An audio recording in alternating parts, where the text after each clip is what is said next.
बुजुर्ग नेता किरोड़ी सिंह बैसला की अस्थि विसर्जन की यात्रा शुरू हो चुकी है और हमारे साथ खुद उनके सुपुत्र विजय बैसला जी, उनसे बात करेंगे। सर, अस्थि विसर्जन की यात्रा क्या प्रोग्राम रहेगा, किस तरीके से? 17 तारीख को खेतड़ी से शुरू हुई थी ये यात्रा और इतना सम्मान प्यार मिल रहा है कर्नल साहब को जिसका कोई सानी नहीं है। आज हम यहाँ पहुँचे हैं पाटौली पीपल खेड़ा, यहाँ से महुआ होते हुए नगर से आदि बद्री रुकेंगे। आदि बद्री से फिर हम पीलूपुरा जाएंगे अगले दिन, और पीलूपुरा रुक करके फिर अगले दिन हम धौलपुर जाएंगे, बाड़ी से फिर गुडला से फिर हम सवाई माधोपुर, बौली, पूरा कोटा, झालावाड़, मोटा मोटा मैं बताऊं, झालावाड़, उदयपुर, मावली, बाड़मेर, सांचौर, जैतारण, मतलब ऐसी कोई भी जगह नहीं छोड़ेंगे हम लोग जहां पर कर्नल साहब और कर्नल साहब से इत्तेफाक रखने वाले लोग वहां रहते हैं। क्या हुआ कि जब कर्नल साहब का दाह संस्कार हुआ तो जो आसपास के लोग थे वो तो आ पाए, लेकिन जो गरीब तबके के लोग थे और जो दूर दराज रहते थे वो तो नहीं आ पाए। महिलाएं जिनके लिए कर्नल साहब ने बहुत काम किया वो तो वैसे भी नहीं आ पाई, गांव की जितनी आ पाई, पास की तो बिल्कुल ही नहीं आ पाई। कर्नल साहब मेरे पिता थे, लेकिन पूरे समाज के लिए पिता तुल्य थे।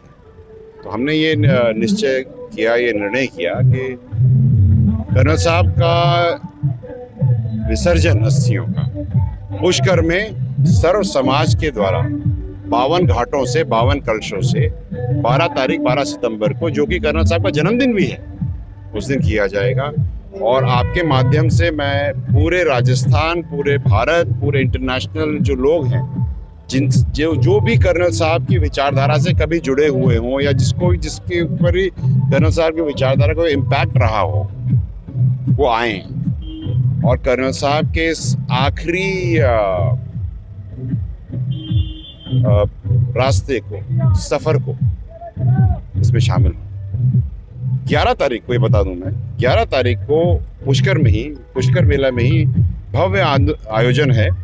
हमारे जो रसिया हम लोग गाते हैं, एमबीसी समाज के जितने भी ये लोक गीत हैं, तो रसिया हो गए, गोठ हो गए, धमाल हो गए, गीत हो गए, दंगल हो गए, और देवनारायण भगवान की फड़ होती है जो रात को बाजी जाती है, वो रात को बाजी जाएगी 11 तारीख की रात को। दिन भर तो ये प्रोग्राम चलेंगे।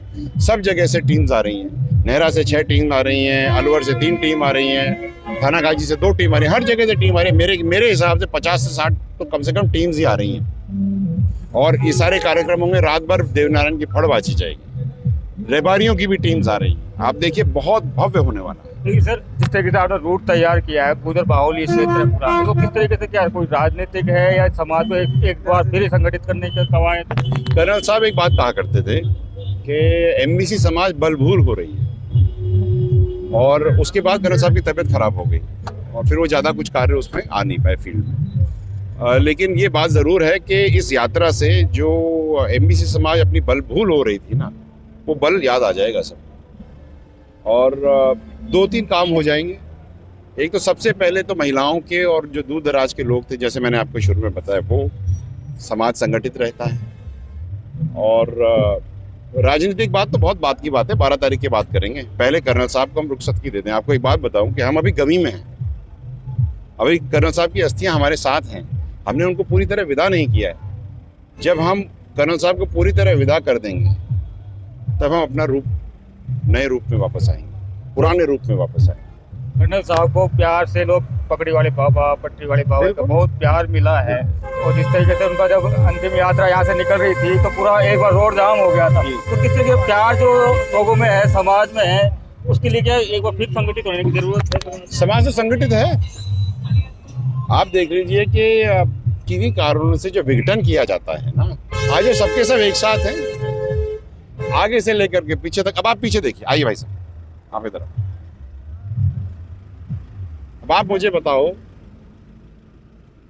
मैं हिंदू हूं, आप मुसलमान हैं, ये आपकी सोच है।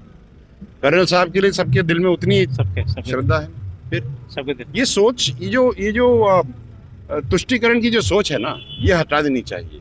कर्नल साहब की जो बातें हैं, अगर आप मेरी माने तो, अगर कर्नल साहब की जो 4 बातें हैं कि अच्छी शिक्षा, अच्छा स्वास्थ्य, पढ़ी लिखी माँ और कर्जमुक्त समाज, ये पीपल खेड़ा पाटौली में भी उतना मान्य है जितना दिल्ली में, और दिल्ली में भी इतना मान्य है जितना बिहार में, और बिहार में भी उतना मान्य है जितना पाकिस्तान में, और जितना पाकिस्तान में अफगानिस्तान में और अमेरिका में। तो कोई भी आदमी किसी भी धर्म का हो, किसी भी कंट्री का हो, किसी भी विचार का हो, सबके लिए ये 4 पंक्तियों का विचार अगर सब लोग धारण कर लें तो दुनिया कहाँ से कहाँ पहुँच जाएगी।